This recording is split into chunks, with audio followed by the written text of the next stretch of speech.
घर में सारा सामान बिखरा हुआ था, यहाँ तक कि सारी दीवारें और छतें टूटी हुई थी।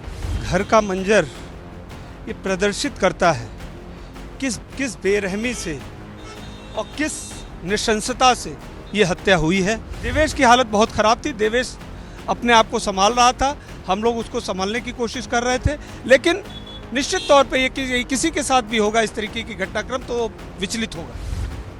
उत्तर प्रदेश के देवरिया में 2 अक्टूबर को हुए हत्याकांड के बाद आज 5 दिन बाद देवेश दुबे अपने घर पहुंचा। देवेश वही लड़का है जो सत्यप्रकाश दुबे के परिवार में अब अपने एक छोटे भाई के साथ इकलौता बचा हुआ है। जब देवेश दुबे अपने घर पहुंचा, उसके साथ तमाम स्थानीय लोग और नेता वहां पर मौजूद रहे। इस दौरान भाजपा नेता संजीव शुक्ला भी देवेश के साथ उसके घर पर गए। संजीव शुक्ला ने सत्यप्रकाश दुबे के घर के अंदर का मंजर बताया। कहा कि दीवारें पूरी तरीके से टूटी हुई थी, घर का सामान बिखरा हुआ था और पूरा मंजर बहुत ही भयानक था। इसके साथ ही साथ संजीव शुक्ला ने सत्यप्रकाश दुबे के परिवार में बचे बच्चों के लिए एक नौकरी की मांग और कानूनी मदद की मांग कर डाली। नमस्कार, मैं गौरव कुमार पांडे। इस वक्त यूपी तक की टीम मौजूद है सत्यप्रकाश दुबे के घर पर फतेहपुर गांव देवरिया में, और मेरे साथ इस वक्त मौजूद है पूर्व विधायक। सर, आपका परिचय? डॉक्टर संजीव शुक्ला, पूर्व विधायक कमलेश शुक्ला जी का लड़का हूँ मैं। तो आज जैसा कि आप सत्यप्रकाश दुबे के घर पर आए हैं, क्या कुछ माहौल रहा?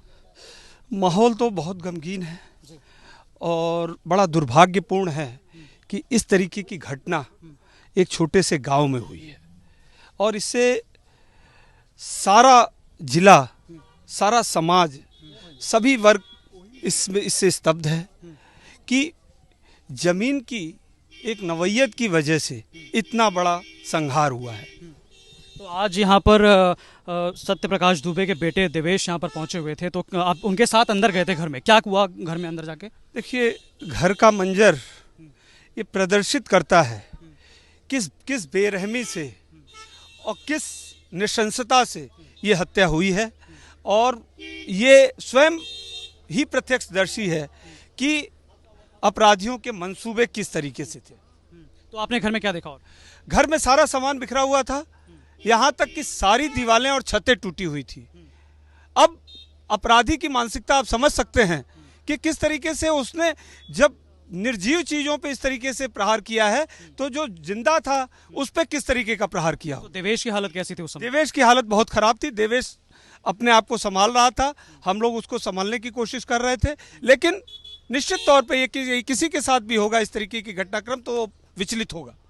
तो आप क्या प्रशासन की ओर कहना चाहते हैं? प्रशासन से आप मांग करते हैं कि इन बच्चों की भविष्य की सुरक्षा और इनको उचित मुआवजा, साथ ही जो कार्य न्यायिक हैं उनको उनमें तेजी लाके और शीघ्र अतिशीघ्र इसका परिणाम दें, और साथ ही इस परिवार के किसी एक बच्चे को सरकारी नौकरी दें।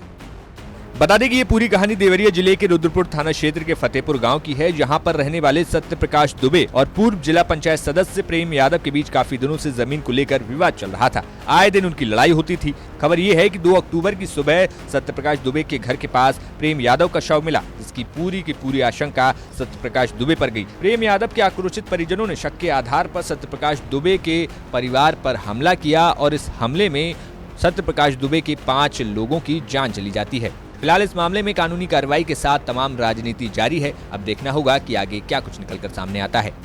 देवरिया से गौरव पांडे की रिपोर्ट, यूपी तक।